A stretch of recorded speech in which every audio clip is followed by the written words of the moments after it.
Welcome, I'm Dr. Janine Bowring, naturopathic doctor, and today I'm sharing 9 home remedies for urinary tract infections or UTIs. So, tip number 1 is to make sure that you're drinking enough water. So this is so important that you are drinking often, but also urinating often enough to have that full evacuation of that urine, and making sure that you have completely voided your bladder is very important. So I have got another video on how to do that, so make sure you check it out. Tip number 2 is to stop the sugar. So I'm talking refined, unhealthy sugar, the white sugar that's hidden in a lot of foods. It could be corn syrup or high fructose corn syrup. Sugar will feed the less favorable bacteria in the urinary bladder. So this is something that you definitely want to curb, your cravings and your ingestion of that sugar. If you are addicted to sugar, which a lot of people are, please do check out my videos on sugar addiction. That will really help to give you some great tips as to how to get over that sugar addiction. Tip number 3 is to include blueberries and cranberries in your diet. So I like a concentrated blueberry or cranberry juice that doesn't have the added sugar, of course. Studies have shown that it really does help with the adherence of that specific bacteria, the E. coli, on the bladder walls, and it really helps to dislodge and to make sure that that E. coli is not sticking to the bladder walls, and can be really helpful. So just make sure that the cranberry juice and the blueberry juice is just pure cranberries or blueberries, and there aren't any other added sugars. It is quite tart in terms of the cranberry juice, so a little bit of a warning there, but you can dilute it with some water. It makes it easier to get it down.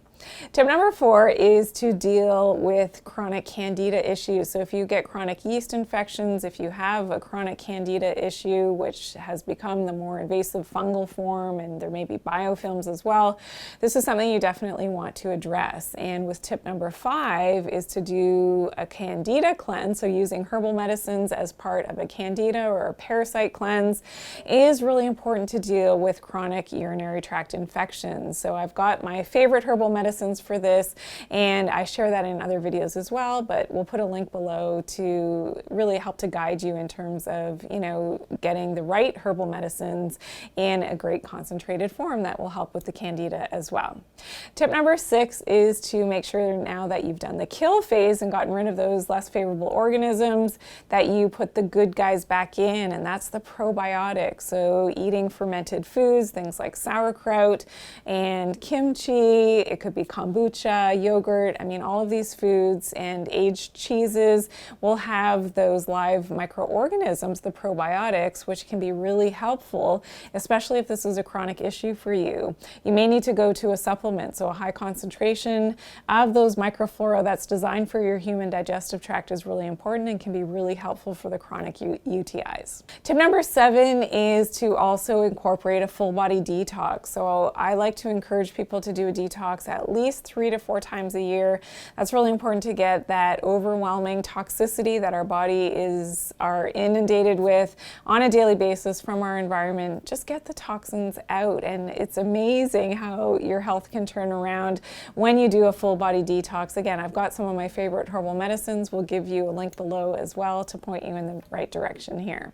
Tip number 8 is to have good hygiene in terms of making sure that, if you are swimming and if you are in a lot of water, that you dry off properly. Some people will, have too much moisture in the area, and this can definitely be a causative factor for developing urinary tract infections. Also, if you're in hot tubs and maybe swimming in a lake or in the ocean, just being aware of cleanliness and drying out in those areas can be very helpful for chronic urinary tract infections as well. And tip number 9, of course, the mind-body connection, which that I often speak about in my videos, is really paying attention to the second chakra. So this is, where your urinary bladder sits. This is your second energy center. And in terms of mind-body connection, I want to ask you, who or what are you peed off at? I could use another word, but I won't. And just think about that, because often there's a huge correlation between being sort of angered or ticked off by something or someone or a situation, and that can cause the urinary tract infections. Yeah, and especially if this is a chronic thing, then there may be a chronic anger that you've not been able to resolve. So really think about that. Find some resolve, forgive, do whatever you need to get past that situation and let go of that anger. And this will go a long way to help your chronic urinary tract infection. So I hope you've got some questions for me, maybe some comments. Drop them in the comment section below, and be sure to share this video as well. Give me a big thumbs up. I truly appreciate all of your great feedback. And if you're new to my channel, welcome in. I hope that you'll subscribe and also click that bell to turn on your notifications so you'll always be aware of my newest and latest uploads, which happens every single day of the week. And remember to always take good care of your health and do it naturally. Thanks for watching.